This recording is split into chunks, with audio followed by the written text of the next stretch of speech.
Hi everyone, and welcome back to the MS Workouts channel.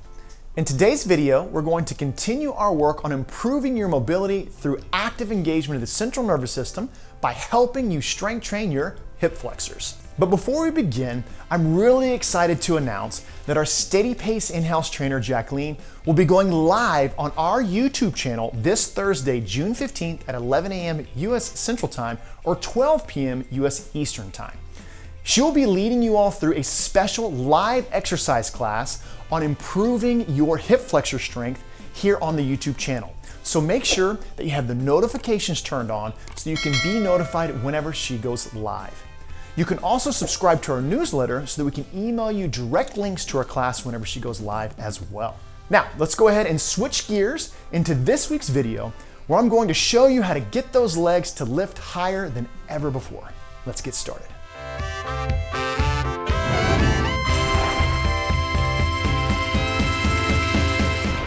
Hello and welcome to the exercise portion of this month's MS Workouts channel's focus on hip flexors.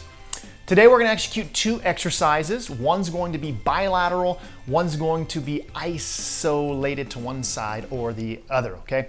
One's going to be accessible, one's going to be a little bit more challenging, but both you can tailor to whatever current state you are at. The goal here is to reach muscle failure, challenge your muscles, be measured, record, and then go forward. Don't forget that this Thursday, Miss Jacqueline, our steady pace trainer at MS Workouts, is going live on YouTube for an exercise abbreviated session for you. So hit the notifications and make sure you show up on Thursday to interact with her as well as other members of the community. Let's go ahead and rock it. Don't forget, progress journal. You should have it. If you don't, pause it in the description box below. You can download one. We need to be recorded and measured. All right, head to the floor with me. Okay, now I know some of you may have difficulty getting down on the floor and or off the floor. So if you would like to execute this on a couch, a bed, an ottoman, somewhere where you don't have to change levels quite as much, please feel free to do so. You just need to be able to lay on your back, be stable, and engage your body. We're gonna lay all the way flat. We're gonna execute what we call an isometric or a metabolic hip flexion, okay? What we're going to do is you're going to bring your knees with your hands towards your chest. We're going to then extend knees out until the knees are just above the hips or slightly out. Clock is on, okay? Now, you do not want to extend the pelvis. You want to keep the pelvis tucked. If you can extend your legs up, do so. You're going to feel a little bit more into your quadriceps. That's perfectly fine. The lower you lower your legs, the more hip flexor you're going to have. Feel free to drop the feet, take the quadriceps out, okay? You're actually probably going to feel it more in your hip flexors when you do that, but you're also going to feel it some into your low back. If you want to take a pillow or something to put under your torso to bring your chest up, feel free to do so as well. We are looking to reach muscle failure in these hip flexors. The further you take your knee out, okay, your femurs down, the more you're going to feel it into your hip flexors. Do not rest your feet on the ground though. Keep pelvis tucked.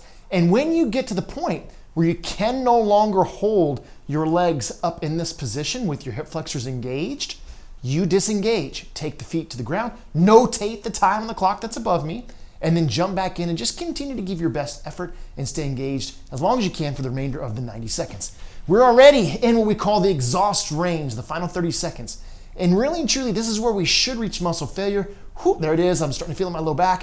117 mark. I'm gonna jump right back in. I'm remembering 117. Sorry, I'm spitting out a lot here, right? But I reached muscle failure successfully. The 117 mark, I needed to notate it mentally. Okay, I did it, success. One more second and slowly disengage.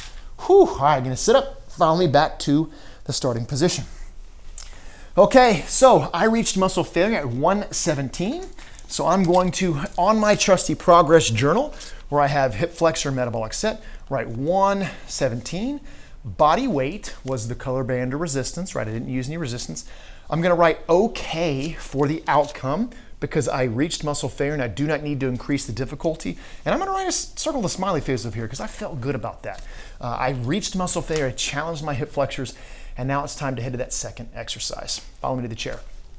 All right, so as I mentioned, if you needed to execute this from a bed or an ottoman, something of that nature, feel free to do so. We are going to execute now a little bit more challenging and a unilateral, so one side. Actually, I should rephrase that. All of the exercises are challenging, okay? I shouldn't say more challenging because they're all challenging, right? That's what makes them exercise and not movement. So I don't want to confuse you there. But I would maybe say a little more accessible, okay? So this exercise, we're going to focus on reaching muscle failure in the eccentric muscle contraction, which is the lengthening of the hip flexor, or in this case, the lowering of the leg, okay? So what I'm going to do is I'm going to grab a resistance band. Feel free to grab a towel, a t-shirt, just something that you can help take your leg to what we would call the starting position, okay? We're going to actively engage and try to hold statically in place for 2 full seconds. And then we're going to lower as slow as we can down to the ground, ideally 10 seconds or slower. We're going to relax the bottom for 2 seconds to reset. We're looking for up to 6 of these in a 90-second time period. When you get to the point where you can't lower it as slow as you were lowering it the first few times, or 10 seconds or slower, notate the time that you reach that at, okay? Then just continue to give your best effort. Now I'm going to raise my chair up here, okay? I'm thinking on the fly here. I want to make this as productive as possible, okay? So raising my chair up is going to not only cut into my clock, my apologies production crew, but it is going to allow me to get more range of motion in my hip flexor. So if you can raise your seat up, that is really, really good, okay? We don't want your seat too terribly low. All right, I'm gonna shut up and we're gonna exercise now. Okay, we're gonna start with the right leg. We're gonna go an eccentric hip flexion. So we want us to lift the knee up, keep your back flat. You're gonna lift the knee as high as you can with the range of motion your body gives you. You're gonna slowly start to give the weight of your femur or your thigh back to your hip flexor, bend the knee, okay, no quad engaged, and we're going to hold in place. Clock is on, okay, 2 seconds. Now, if you can, with no help, slowly start to lower the leg. If you need to assist a bit, assist, but only as much as your hip flexor needs to go slowly. At the bottom, we will disengage and relax for 2 seconds, disengage 1 second, reset, stabilize, hold for 2 seconds. Now slowly lowering. Now remember, muscle failure is the goal. That's the point where you can no longer continue to lower at the original pace, which is 10 seconds or slower.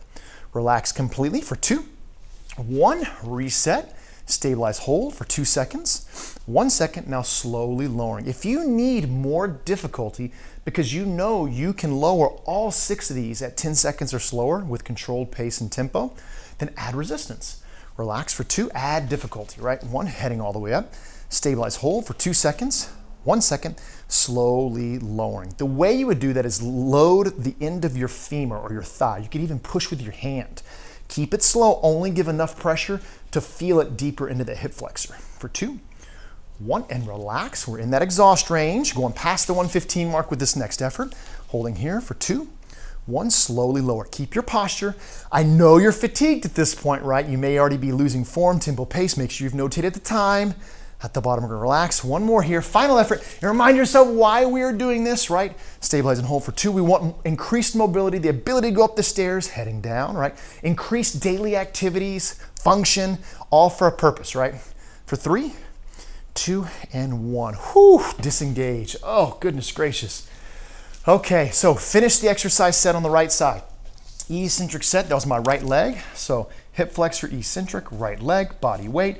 I'm going to write 130 because I completed the entirety of the exercise without reaching muscle failure or losing the ability to control it slowly to proper form. So I'm gonna write 130, body weight, and I'm gonna actually circle a plus on this one because I need to increase the difficulty next time in order to continue to make it a progressive overload, which is really what separates exercise from just general movement, that although is really good for general health and reducing spasticity and tightness on a daily basis, isn't going to prompt the real change that exercise will. That's what we're doing today. Okay, we're gonna execute a left leg hip flexor eccentric set to wrap this exercise session up today. Let's get this done.